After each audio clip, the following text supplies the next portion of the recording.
I'm Rick Lancaster, and today is June 5th, and this is our radical thought of the day. Today is National Ketchup Day. The word ketchup comes from a Chinese word that dates back to about 300 BC.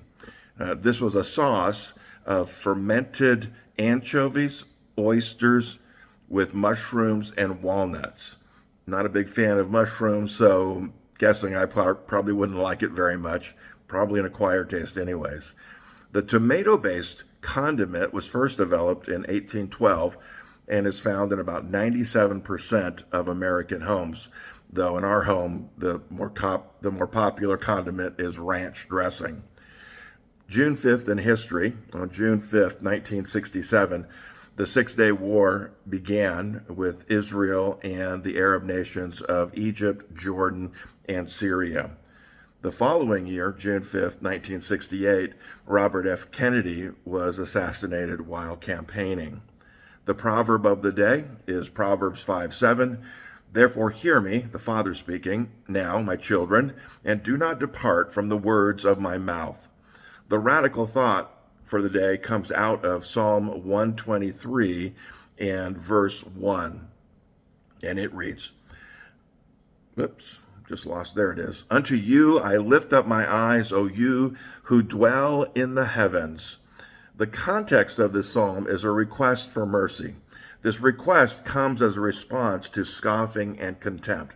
Now, we don't have the historical background for what motivated the psalmist to write this short psalm asking for God's mercy, so we can only guess that the psalmist is frustrated, or we imagine that he was frustrated or discouraged by the scoffing and contempt he was getting from people around him. His response is to cry out to God for mercy. Mercy is an important concept for us as Christ followers. It is often contrasted with grace. We often see them in scriptures together. The basic idea of grace is getting something good from God that I want but don't deserve. Mercy is not getting what I don't want but that I deserve from God.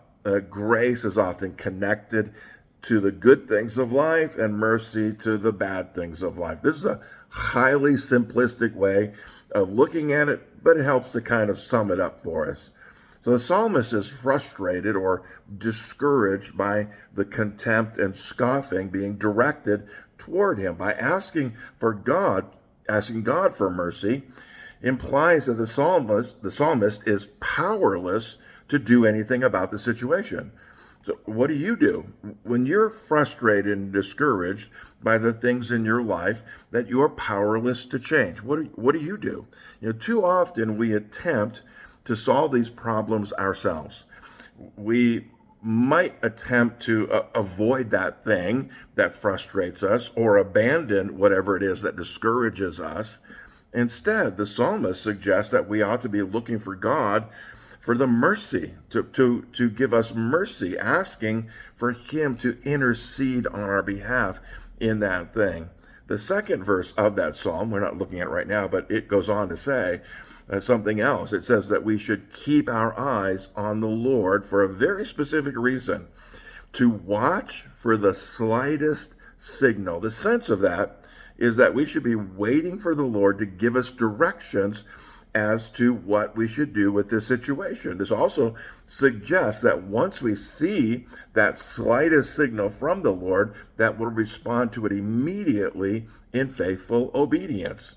There's another benefit to looking at the Lord for mercy and help that will help making waiting for God's timing more tolerable.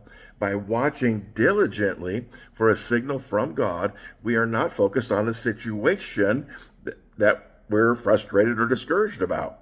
Often we make the circumstances of our life more miserable by focusing on them rather than the Lord. We do what we need to do, but we don't focus on them, focus on the Lord. Whatever is causing you to be frustrated or discouraged is bigger than you.